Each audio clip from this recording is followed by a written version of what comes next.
Hello friends, आज हम पढ़ेंगे राजस्थान की संभागीय व्यवस्था।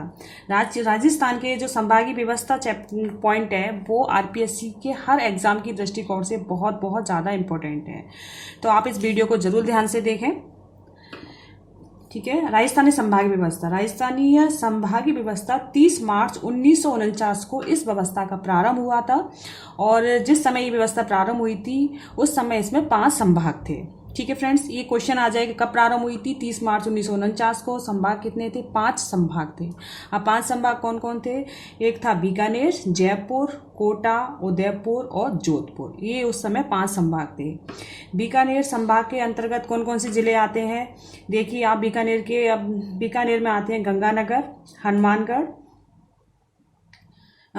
एक तो नंबर 1 बीकानेर हो गया, दूसरा गंगानगर, तीसरा हनुमानगढ़ और चौथा हो गया इसमें चुरू। ठीक है फ्रेंड्स, ये बीकानेर में हो गए। दूसरा संभाग है हमारा जयपुर। जयपुर के अंदर आता है हमारा झुंझुनू, सीकर, अलवर, दौसा, 4 5वां एक हो जयपुर। ठीक है। जयपुर संभाग में एकमात्र जयपुर संभाग ऐसा है जिसमें 5 जिले आते हैं। बाकी सारे संभाग जितने भी हैं उनमें या तो 4 जिले होते हैं या 6 जिले होते हैं। ठीक है। अब तीसरा संभाग है हमारा कोटा। कोटा संभाग के अंतर्गत आता है नंबर 1 कोटा हो गया, दूसरा हो गया बारा, तीसरा हो गया बूंदी, चौथा हो गया झालावाड़।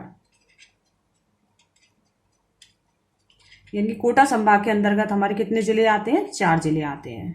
ठीक है। चौथा संभाग है हमारा उदयपुर। उदयपुर संभाग के अंतर्गत हमारे 6 जिले आते हैं।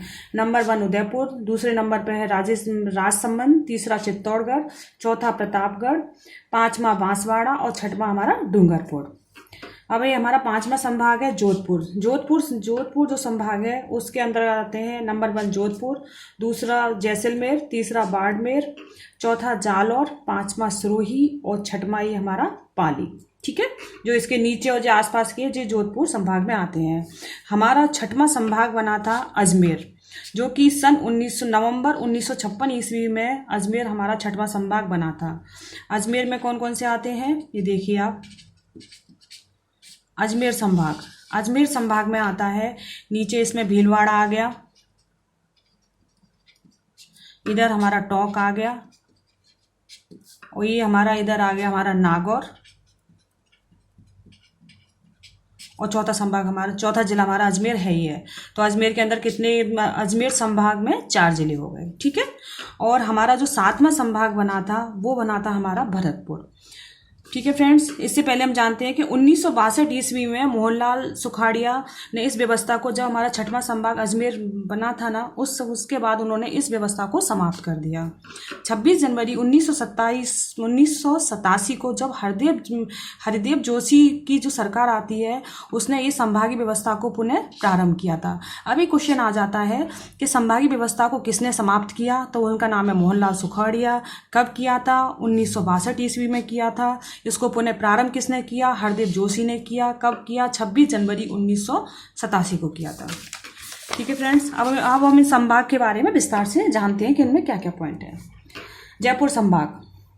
ठीक है। जयपुर संभाग में जैसे मैंने आपको बताया था अभी कौन कौन से आते हैं। पहला आता है इधर सीकर, झुंझुनू, अलवर और दौसा। ये हमारे जयपुर संभाग में आते हैं। जयपुर संभाग जनसंख्या की दृष्टि से सबसे बड़ा संभाग है। सबसे ज़्यादा साक्षरता वाला संभाग भी जयपुर ही है। सबसे ज़्यादा जनसंख्या घनत्व भी जयपुर संभाग में है। सबसे ज़्यादा अनुसूचित जाति की जनसंख्या वाला संभाग भी जयपुर है। एकमात्र संभाग जिसमें 5 जिले हैं वो हमारा जयपुर संभाग है।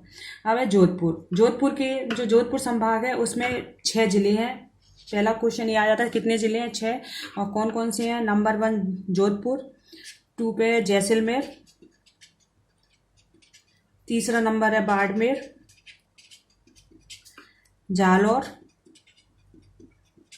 सिरोही और पाली। ठीक है। ये हमारे 6 जिले किस में आ जाते हैं? जोधपुर संभाग के अंतर्गत। जोधपुर संभाग ये सर्वाधिक क्षेत्रफल वाला संभाग है। इसमें सबसे ज़्यादा दशकीय वृद्धि दर वाला संभाग हमारा जोधपुर है। न्यूनतम जनसंख्या घनत्व कहाँ पाया जाता है? जोधपुर संभाग में पाया जाता है। और न्यूनतम साक्षरता कहाँ की है? जोधपुर संभाग की है। ठीक है। अब है बीकानेर संभाग। बीकानेर संभाग के अंतर्गत आते हैं हमारे गंगानगर, हनुमानगढ़, और ये हमारा गंगानगर, हनुमानगढ़, और ये हो गया हमारा चूरू। ठीक है। बीकानेर संभाग के अंतर्गत 4 हो गए। बीकानेर नंबर 1, गंगानगर, हनुमानगढ़, चूरू, चार जिले बीकानेर संभाग के अंतर्गत आ रहे हैं। बीकानेर संभाग में न्यूनतम नदियां पाई जाती हैं। सबसे कम नदियां बीकानेर संभाग में। अनुसूचित जाति की जनसंख्या का जो सबसे सर्वाधिक अनुपात है वो भी बीकानेर संभाग में ही पाया जाता है। कोटा संभाग जिसे हाड़ौती संभाग के नाम से भी जाना जाते हैं। कोटा संभाग के अंतर्गत आता है बूंदी, बारा, झालावाड़, और ये सबसे ज़्यादा नदियों वाला संभाग है। सर्वाधिक जनसंख्या की दृष्टि से सबसे छोटा संभाग है।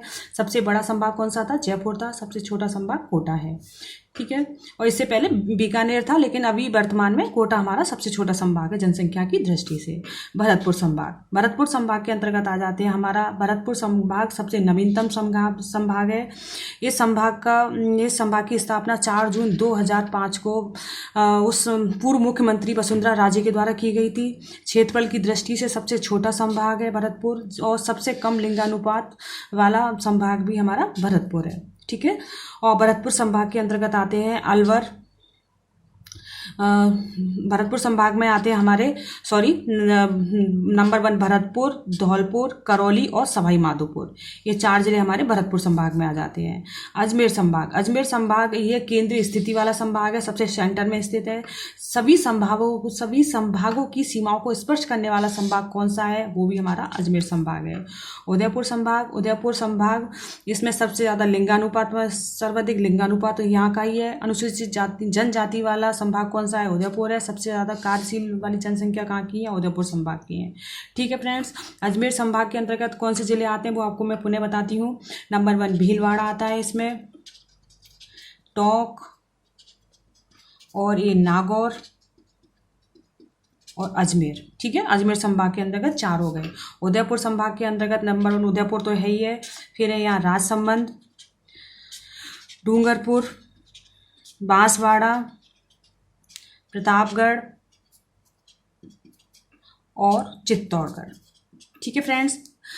आपको मेरी संभागीय की वीडियो अगर आपको पसंद आई है तो प्लीज़ इस पर लाइक कीजिए, सब्सक्राइब कीजिए, अपने फ्रेंड्स को ज़्यादा से ज़्यादा शेयर कीजिए। अगर आपको कुछ